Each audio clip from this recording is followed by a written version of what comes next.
Hey everyone, I'm Almar of almarsguides.com, and this is my Leoric Signet Diablo 3 farming video. Now, I'm sure you're probably asking, but Almar, there's tons of Leoric Signet farming videos out there. What makes yours so different? What makes this one so different is it's the only one added after they added monster power in the game, which also this patch doubled the chance for legendary drops, and monster power increases your base magic find by 100%. So, that's what makes this video so different. The item is actually pretty much worth farming now. So, if we take a look at monster power, what you want to do is crank it up to 10 in order to farm here. Now, what you're going to be farming is normal Act 2, the Diablo Oasis / Desolate Sands. This is where the ring is going to drop. It has the highest chance of dropping in this area. Now, as aforementioned, with monster power at 10, your magic find will be increased by 100%. And not only that, but legendaries and set items have a double chance of dropping as of patch 1.0.5. So, the chance for you to get a Leoric Signet is going to be higher than ever.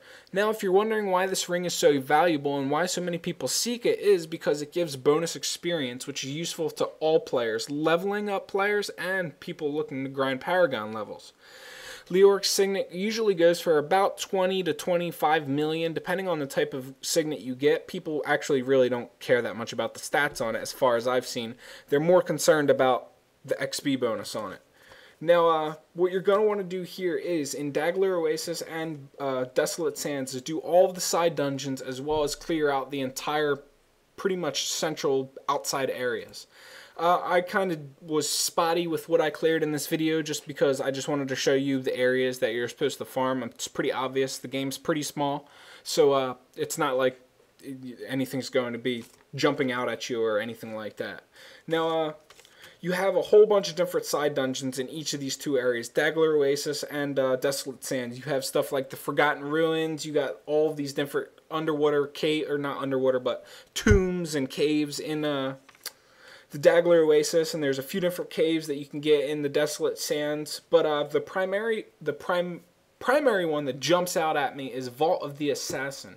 Vault of the Assassin, it has the most elite packs / champion packs jammed into one place of any area in the entire game, and has probably the best chance of getting Leoric Signet because of this. I do find a legendary there during the course of this video, but it's a Witch Doctor ceremonial knife that probably isn't worth anything. I haven't even checked the price of it yet. I don't even really care that I found it, to be completely honest.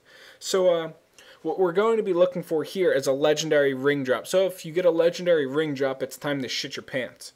There's two different legendary rings that drop here. One is Leoric Signet, one is Who Cares. We're pretty much just looking for the Leoric Signet here. Now, from what I've seen, after patch 1.0.5, the chance of getting legendaries happens to be generally maybe 1 in 3 runs with these two short farming areas. While I'm doing full complete Act 2 and Act 3 farming runs in Inferno, I always find at least 1 or sometimes even 2 legendaries per run. But I'm doing about quadruple the amount of content as what you're going to be doing for farming specifically for this ring. So if you get a legendary drop 1 every 3 runs, which is probably, you know, on the high side, especially because a lot of people out there piss and moan that they're the most unlucky people in the entire world and the drops are fixed. We're just going to use this as the, you know, the bare high estimate, I guess you can call it. So if you get a legendary 1 in 3 runs, you can pretty much safely assume that you won't be grinding here for any more than a couple of days to get Leoric Signet. I've heard of people getting them after starting grinding in just a day, and that was before this patch. Now, I wouldn't be really surprised if you actually sat down and grinded this location as much as people grind Inferno on a daily basis. I would not be surprised if you were able to pump out at least 1 Leoric Signet once every 3 days, which actually isn't too bad. 25 million once every 3 days, not including anything else that you're going to get. That's actually pretty damn good money.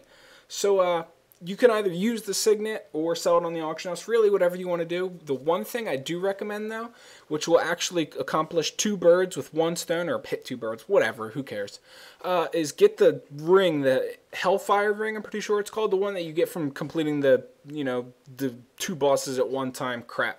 I personally don't really care about that. because this ring can be used on characters of all levels. It's account bound. So if you get this ring and you put it on a lower level character, bring him out here, crank up monster power to level 10. If this ring has like physical resist or all resist on it, you're going to be taking like no damage because the ratio of how it scales at that level is so insanely high. So you'll be able to not only level a character, but have a chance of getting the Leoric Signet. And that's pretty much just a win-win situation right there. You really can't go wrong with that. But really, anybody around level 20 will be able to come here and do this farming location with really no problem at all. Unless you crank it all the way up to monster power 10, then you'll need a higher level player or that Hellfire ring that I was talking about. Besides that, there's really nothing else to say. If you guys enjoyed this video, of course, always like, comment, subscribe for future Diablo 3 videos and for future videos covering pretty much all other games. Aside from that, good luck and happy hunting.